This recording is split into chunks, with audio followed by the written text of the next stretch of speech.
Fala, pesada, tudo certo? Meu nome é Jonathan de Oliveira e seja muito bem-vindo ao meu canal. Eu estou muito feliz de ter você aqui comigo. Hoje eu quero falar sobre um assunto, extremamente importante. O tema do qual é a boa dessa semana é E depois que a bênção vem. Gente, como é que vocês estão? Tudo certo? Eu espero que sim, espero que você esteja bem.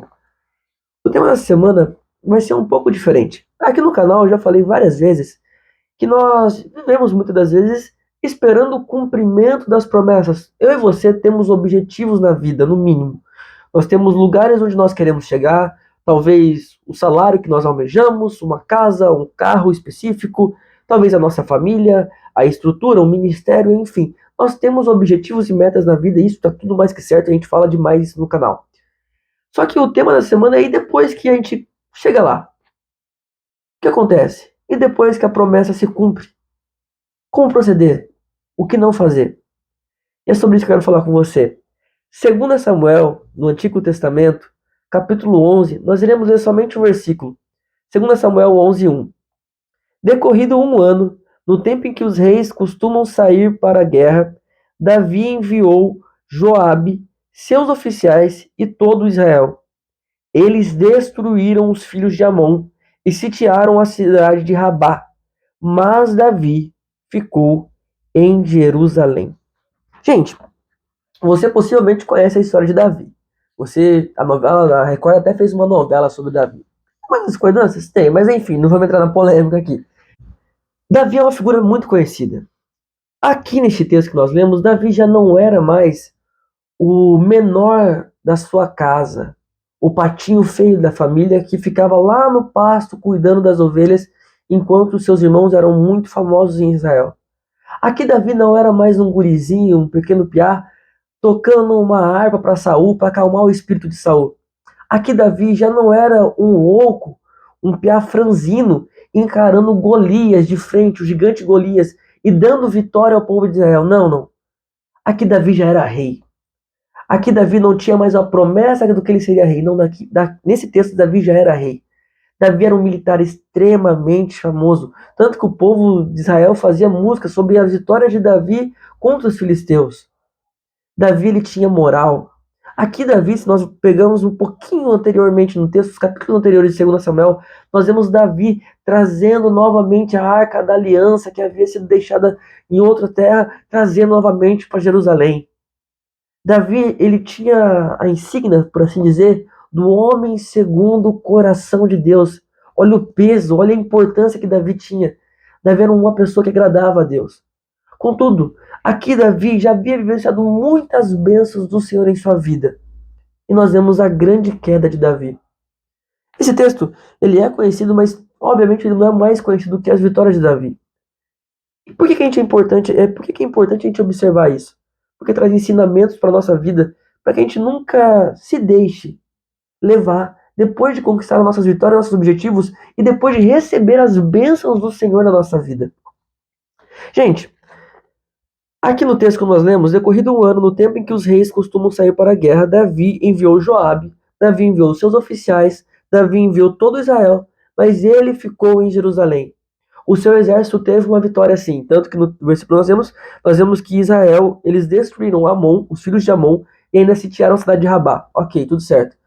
Mas o detalhe do texto é que Davi ficou em Jerusalém nos tempos em que os reis deveriam, em que os reis saíam à guerra com os seus exércitos. Davi era um militar muito famoso, como eu abordei. Davi deveria sair à guerra com o seu exército.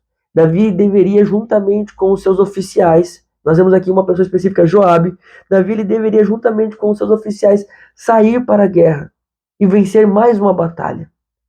Contudo, aquele Davi que já havia vencido tantas outras guerras, chegou num ponto em que falou: já fiz demais, né? Acho que nessa guerra vou mandar outras pessoas no meu lugar. Não tem necessidade de eu ir para essa guerra. Não tem necessidade de eu prosseguir para essa guerra. Não tem necessidade de eu colocar o meu corpo em risco e ir lá. Davi já havia recebido tantas bênçãos do Senhor, tantas vitórias em batalha, que achou que não tinha necessidade dele se importar em ir para mais uma guerra. Nos versículos posteriores de onde nós lemos, principalmente a partir do versículo 2, nós vemos que com essa decisão de ficar em Jerusalém, Davi um dia ficou passeando no seu palácio, viu uma mulher tomando banho e mandou chamá-la. Ele queria dormir com aquela mulher. Só que aquela mulher tinha um marido. Aquela mulher já era casada. Então nós vemos Davi, mesmo sabendo disso, mesmo o marido daquela mulher sendo um amigo de Davi, uma pessoa próxima a Davi, uma pessoa importante ali no reino, Davi se deitou com ela. Davi cometeu adultério. Não somente isso, talvez você não saiba dessa parte da história, mas depois que Davi passa um tempo, aquela mulher ela engravida daquela relação com Davi. Davi desesperado para cobrir aquele pecado que ele havia cometido, para cobrir o seu erro, para cobrir a sua falha, ele manda chamar o marido daquela mulher que estava em guerra. E ele tenta forçar aquele marido a dormir com a mulher para dar a entender que o filho era dele. Contudo, aquele homem, por alguns motivos, eu recomendo que você leia esse texto, ele não se deita com ela, porque ele sabia que o povo estava em guerra, enfim, ele não se deita com ela. Então, Davi, para encobrir o seu pecado, ele pega e manda uma carta, e isso é muito interessante. Ele manda uma carta através do marido para o capitão do seu exército. Ele manda o homem de volta para a guerra, o marido daquela mulher de volta para a guerra. E naquela carta, naquele recado, era basicamente uma sentença de morte para o marido daquela mulher. Davi ordenou que era para deixar ele na frente da rapaziada, na linha de frente da guerra, e abandonar ele para que ele morresse. E aquele homem morreu. Davi então se casou com aquela mulher. Contudo, assim como todas as outras coisas, não há nada que fique encoberto dos olhos do Senhor. Então, posteriormente, o profeta vai falar com Davi e revela que Davi havia caído e como Deus estava chateado com Davi por aquela queda. E como aquela queda trouxe tamanhas consequências para a vida de Davi.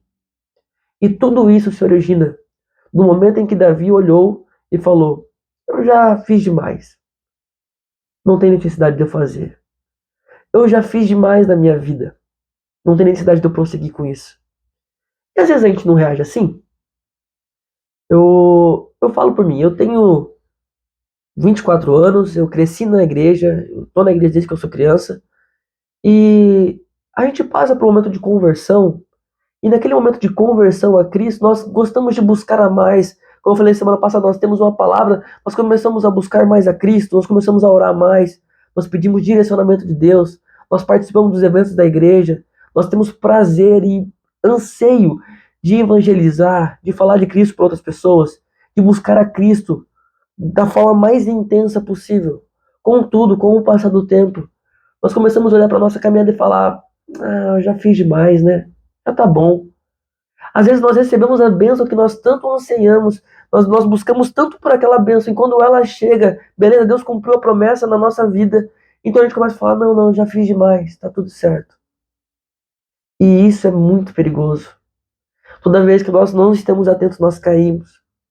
Paulo, lá em 1 Coríntios, capítulo 10, acho que verso 25, se eu não estiver enganado, ele fala para aquela igreja: aquele que está de pé, toma cuidado, vigia, fica atento para que não venha cair.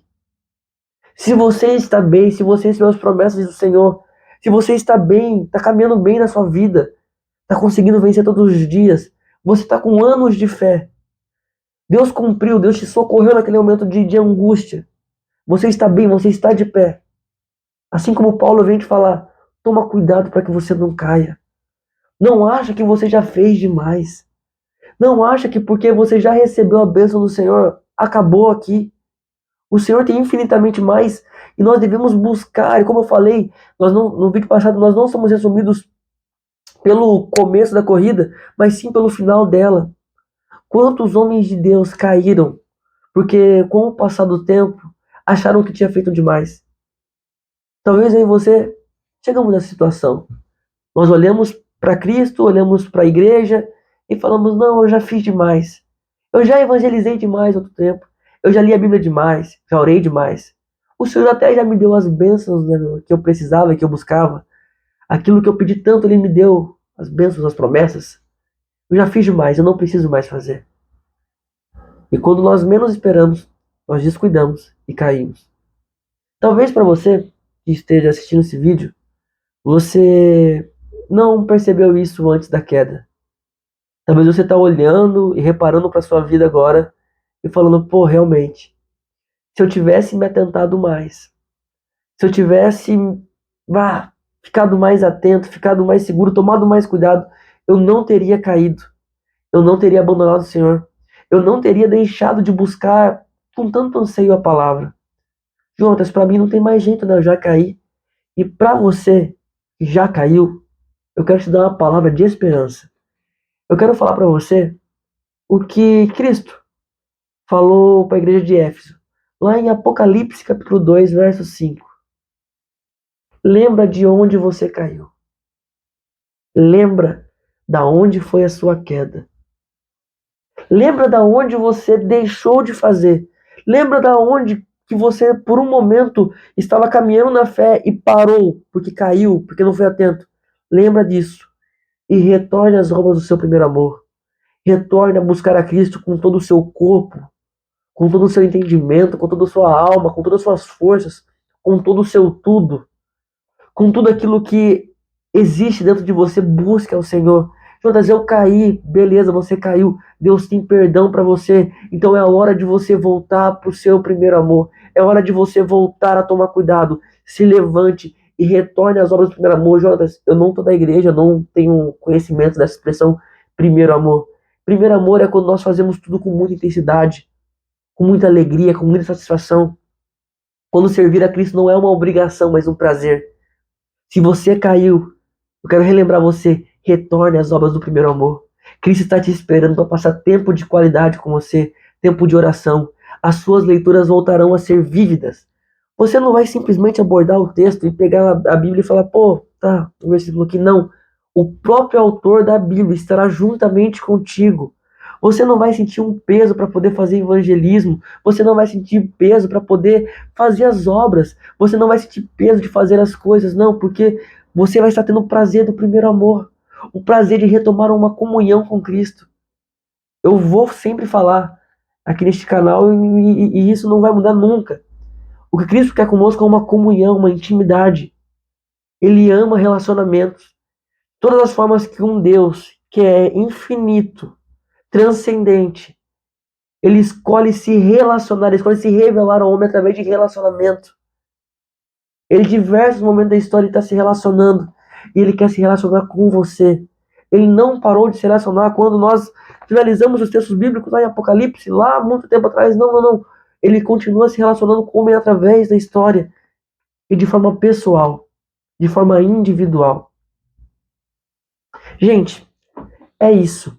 Eu quero novamente. Se você está bem na fé, toma cuidado para você não cair.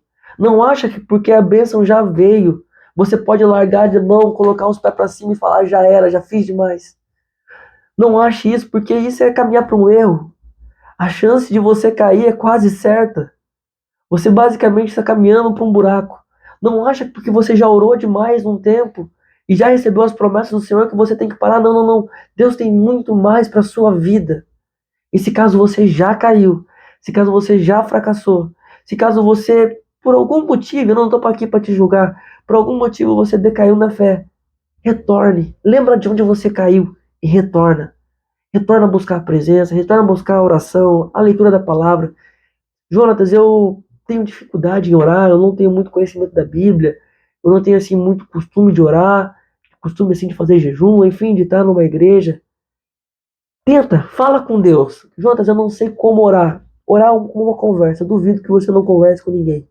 E se caso você não converse com ninguém, eu vou te dar as dicas aqui. Começa com oi, Jesus. Tudo bom com o senhor? Assim como eu começo meu vídeo, eu começo falando com o senhor. Eu começo a perguntar para Deus, conversar com ele. E ele, Jonatas, eu vou ouvir audivelmente? Pode ser que sim. Mas a maioria das vezes que eu sinto a presença do Senhor é no meu coração. Eu sinto Ele confirmando no meu coração. E a presença dele é real. Porque o nosso Cristo, e o Cristo que eu apresento neste canal, Cristo, o seu Cristo, ele não é um Cristo histórico. Ele não é um Cristo que ficou marcado na história. Ele é um Cristo relacional. Ele é um Cristo que te ama, e não ele te amou no passado, não, ele te ama hoje. Ele te ama agora. Te ama até depois da queda. E ele quer te dar forças para te retomar a vida, para você deixar esse buraco que você se enfiou. Não se esqueça, Cristo te ama, Cristo que te quer bem, Ele quer relacionamento contigo. Então, se você caiu, retorna às obras do primeiro amor. Lembra de onde caíste e retorna à obra do primeiro amor. Se você ainda não caiu, pô, fica atento, para que você não venha cair como Davi, infelizmente caiu. Gente, é isso. Pô, tô muito feliz de ter feito esse vídeo. Esse vídeo ele falou bastante comigo. É uma palavra que queimou, assim, uma expressão bastante evangélica, queimou no meu coração. Mas eu creio que Deus ele tem muito para falar com você também. Então, gente, se você gostou do vídeo, deixa um gostei. Eu tô um pouco rouco, peço desculpa por isso, mas eu tô um pouco rouco.